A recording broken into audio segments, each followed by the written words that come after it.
सभी को मेरा प्रणाम।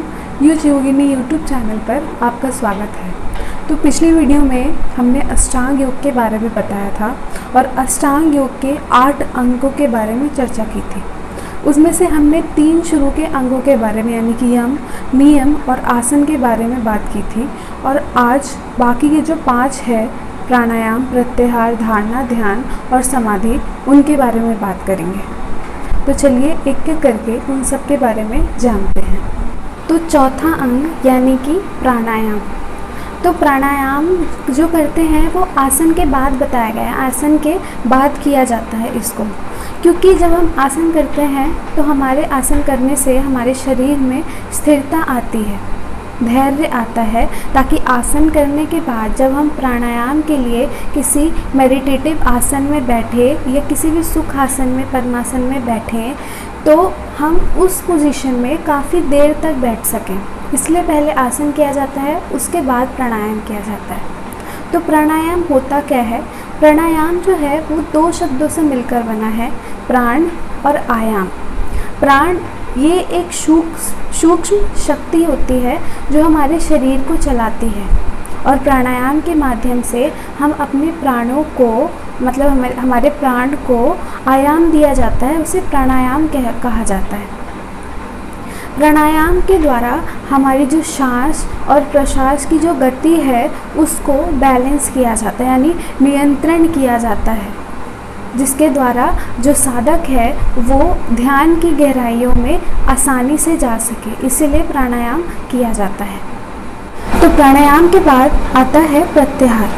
प्रत्याहार का बेसिकली मतलब ये होता है कि अपने मन को, अपनी इंद्रियों को कंट्रोल में करना, मतलब किसी के बहकावे में नहीं आना, गलत रास्ते पे ना जाना, मतलब आप जो चाहें, आप जो सोचें वो आप कर सकें, मतलब अपने माइंड को बिल्कुल ही कंट्रोल कर लेना, किसी के लिए बहुत ज़्यादा इमोशनली ना होना, बोलते हैं ना, वो माया को त्याग देना प्रत्याहार कहलाता है। प्रत्याहार के स्टेज को पूरा करने के लिए ये ज़्यादा आवश्यक है कि आप यम और नियम, ये जो दोनों यम 5 है और नियम 5 है, इन दोनों को पूरी तरीके से पूरा करें।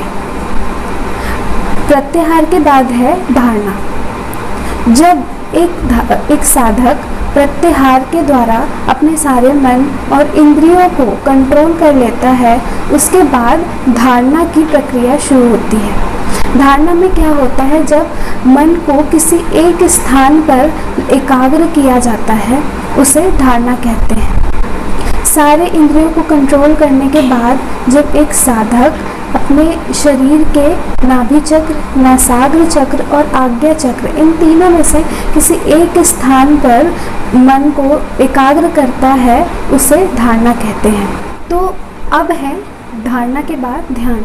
जब तक आप धारणा की प्रैक्टिस कर रहे हैं, यानी अपने मन को नियंत्रण कर रहे हैं, किसी एक जगह पे एकाग्रता लगा रहे हैं, जब तक आपका मन उस जगह पे स्थिर नहीं हो जाता ना, तब तक वो चीज़ धारणा कहलाती है। लेकिन जिस वक्त वो स्थिर होना लग गया, उसके बाद वो ध्यान में तब्दील हो जाती है। फॉर एग्ज़ाम्पल, जब एक नदी समुद्र में मिल करके एक नदी नहीं रह जाती, एक समुद्र बन जाता है, उसी प्रकार एक धारणा का जो आखिरी छोर है वो ध्यान की तरफ मुड़ता हुआ जाता है, तब वो धारणा नहीं रह जाती, वो ध्यान बन जाता है। ध्यान के बाद आखिरी जो स्टेज है, यानी कि 8वां स्टेज, वो है समाधि। समाधि का अर्थ, ये जो आपने जितने भी 7 स्टेप्स हैं, इन सारे 7 स्टेप्स को फॉलो क्यों किया? क्योंकि हम यहाँ पढ़ रहे अष्टांग योग के बारे में, यानी जो कि महर्षि पतंजलि ने 8 ऐसे अंग दिए हैं जिसके द्वारा आप अपने शरीर को परमात्मा से जोड़ सकते हैं। ये 8 अंग, यानी कि ये 7 के 7 अंग आपने पूरे किए तो एक आखिरी स्टेज पे आप पहुँचते हैं समाधि पे। तो समाधि का अर्थ ये होता है, जब आप जिससे जुड़ना चाहते हैं या जिस चीज़ का आप ध्यान कर रहे हैं, आप यहाँ भगवान का ध्यान कर रहे हैं, तो जब आप ध्यान के माध्यम से या इन सारे स्टेप्स के माध्यम से भगवान से जुड़ जाते हैं, उसे समाधि कहते हैं। तो ये अष्टांग योग के 8 स्टेप्स के बारे में हमने जाना। अगली वीडियो में हम योग के और दूसरे प्रकार के बारे में जानेंगे। If you like my video, please like, subscribe and share. धन्यवाद।